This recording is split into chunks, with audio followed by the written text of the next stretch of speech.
आज हम पढ़ेंगे मात्रक के बारे में, विमा के बारे में, राशि के बारे में।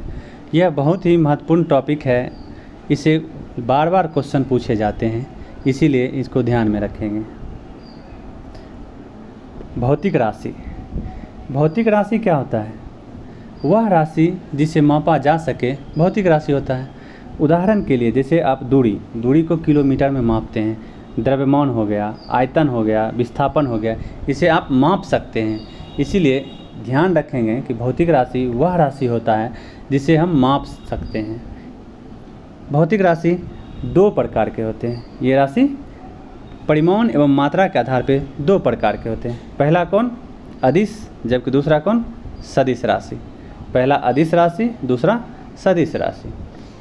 भौतिक राशि के दो प्रमुख गुण को भी आप ध्यान में रखेंगे। पहला क्या? इसमें निश्चित संख्यात्मक मान होगा, दूसरा इसका निश्चित मात्रक भी होगा। उदाहरण के लिए आप समझिए 1 kg बराबर 1000 ग्राम। किसी द्रव्यमान को अगर केजी में मापिएगा तो क्या होगा? 1000 जो है 1000 यह संख्यात्मक मान है, जबकि ग्राम जो है यह एक मात्रक है। तो ध्यान में रखेंगे भौतिक राशि के दो प्रमुख गुण हैं, एक निश्चित संख्यात्मक मान होगा, दूसरा क्या होगा? निश्चित मात्रक भी होगा।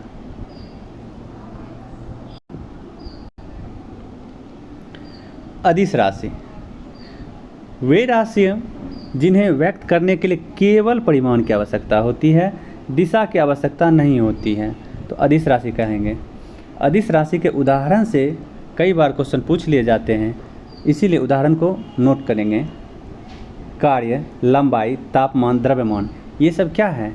अदिश राशि है।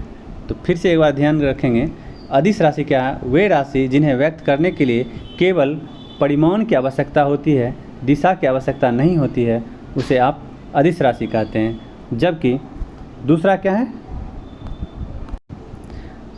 दूसरा सदिश राशि। सदिश राशि वे राशि जिन्हें व्यक्त करने के लिए परिमाण के साथ साथ दिशा की आवश्यकता होती है, उसी को आप सदिश राशि कहते हैं। सदिश राशि के उदाहरण ध्यान में रखेंगे। विस्थापन, वेग, संवेग, त्वरण, भार, बल, ये सब सदिश राशि के उदाहरण हैं।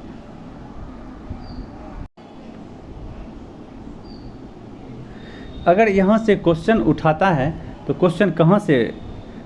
अदिश और सदिश से। तो अदिश राशि को ध्यान में रखेंगे।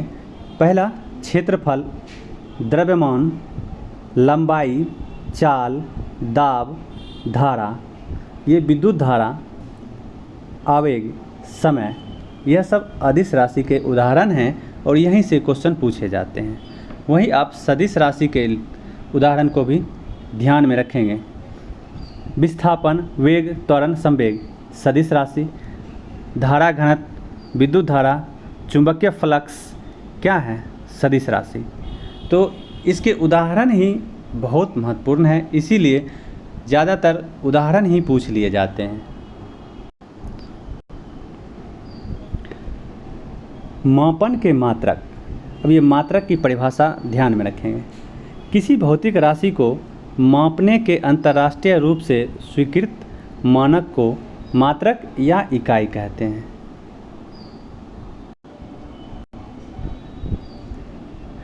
मूल मात्रक। मूल राशि को व्यक्त करने वाले मात्रक को क्या कहिएगा? मूल मात्रक। वे मात्रक जो स्वतंत्र होते हैं, अर्थात अन्य किसी मात्रक पर निर्भर नहीं करता, उसी को आप मूल मात्रक कहते हैं। इसकी परिभाषा भी आप ध्यान में रखेंगे। इसकी संख्या कितना है? 7। मूल मात्रक की संख्या कितना है? 7। कौन कौन है? तो लंबाई, द्रव्यमान, समय, ताप, विद्युत धारा, ज्योति तीव्रता, पदार्थ की मात्रा, तो ये सब क्या है? मूल मात्रक है। अब इसका मात्रक क्या है वो समझिए। लंबाई को आप मीटर में मापते हैं। लंबाई को कैसे मापते हैं? मीटर में। जबकि द्रव्यमान को किलोग्राम में। समय को कैसे मापते हैं? सेकंड में। ताप को कैसे मापते हैं? केल्विन में। विद्युत धारा एम्पियर, ज्योति तीव्रता कैंडेला, जबकि पदार्थ की मात्रा को मोल में। वही व्युत्पन्न मात्रक, इसकी भी परिभाषा ध्यान में रखेंगे। मूल राशि की सहायता से जो बनता है उसी को तो आप व्युत्पन्न मात्रक कहते हैं। जैसे आयतन, आयतन क्या है? व्युत्पन्न मात्रक है। आयतन को कैसे मापते हैं? क्षेत्रफल। क्षेत्रफल क्या है? व्युत्पन्न मात्रक है। जैसे किसी चीज़ का क्षेत्रफल अगर आप निकालते हैं तो लंबाई गुने चौड़ाई, तो लंबाई जो है वो भी तो मीटर में मापा जाएगा कितना लंबा है। चौड़ाई वो भी दूरी है, दूरी का मात्रक क्या है? मीटर, तो उसको भी आप मीटर में, तो लंबाई गुने चौड़ाई, मीटर गुने मीटर, इसीलिए यहाँ क्या होता है? Metre square. तो जो मूल मात्रक से उत्पन्न होता है उसी को व्युत्पन्न मात्रक कहते हैं। इसको आप ध्यान में रखेंगे। मात्रक पद्धति। भौतिक राशि के मापन के लिए 4 पद्धति है। भौतिक राशि को मापने के लिए कितने पद्धति है? 4 पद्धति। ये कौन कौन है इसको आप ध्यान दें। पहला MKS, दूसरा CGS, तीसरा FPS और चौथा SI यूनिट। तो कितने पद्धति हैं? 4। वही MKS, CGS और FPS में कैसे मापते हैं, उसकी क्या इकाई है, ये आप ध्यान दें। MKS में लंबाई को हम मीटर से मापते हैं, जबकि द्रव्यमान को किलोग्राम से, समय को सेकंड से। वहीं हम CGS में जो लंबाई को मापते हैं सेंटीमीटर में, द्रव्यमान को ग्राम में, समय को सेकंड में। FPS पद्धति है, उसमें क्या मापते हैं? लंबाई को फुट में मापते हैं, जबकि द्रव्यमान को पाउंड में मापते हैं, समय को सेकंड में मापते हैं। अंतर्राष्ट्रीय मात्रक क्या होता है? SI पद्धति। आजकल पद्धति सर्वाधिक प्रचलन में है, इस पद्धति को अंतर्राष्ट्रीय पद्धति कहते हैं। सन 1960 में अंतर्राष्ट्रीय मापतौल के अधिवेशन में SI पद्धति स्वीकार किया गया। यह MKS पद्धति का ही विस्तार रूप है। इस पद्धति में 7 जो है मूल मात्रक है तथा 2 संपूरक मात्रक हैं। 2 संपूरक मात्रक कौन कौन है? तो समतल कोण और ठोस कोण। समतल कोण का मात्रक क्या है? रेडियन, जबकि ठोस कोण का मात्रक है स्टेरेडियन। कई बार एग्जाम में पूछा गया है कि समतल कोण का मात्रक क्या होता है, तो समतल कोण का मात्रक रेडियन, ठोस कोण का मात्रक स्टेरेडियन।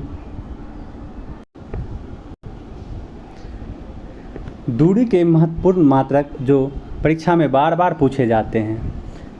दूरी का मात्रक क्या है? प्रकाश वर्ष, खगोलीय इकाई, पारसेक और भी है, लेकिन जो एग्ज़ाम के दृष्टिकोण से आपको ध्यान में रखना है तो ऊपर का 3 हमेशा आप ध्यान में रखें।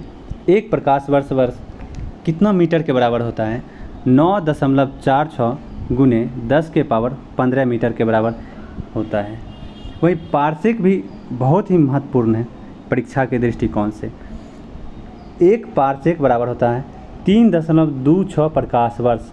कई बार परीक्षा में पूछ लिया गया है। एक पारसेक बराबर कितना प्रकाश वर्ष होता है? 3.26 प्रकाश वर्ष। वही ये सब किसकी मात्रक है? तो दूरी की मात्रक है। तापमान के जो कुछ मात्रक हैं उसको भी आप ध्यान में रखेंगे। 0 डिग्री सेल्सियस और 100 डिग्री सेल्सियस बहुत ही महत्वपूर्ण है। इसको आप परीक्षा के लिए ध्यान में रखें कि 0 डिग्री सेल्सियस बराबर, अगर इसको फ़ारेनहाइट में या केल्विन में पूछ ले तो कैसे बताएंगे? 0 डिग्री सेल्सियस बराबर कितना फ़ारेनहाइट? 32 degree Fahrenheit. या केल्विन में पूछे तो 273.15 केल्विन होता है। वहीं 100 डिग्री सेल्सियस की बात करें तो वो क्या होता है? 212 फ़ारेनहाइट में और केल्विन में 373.15 केल्विन। ये ध्यान में रखें।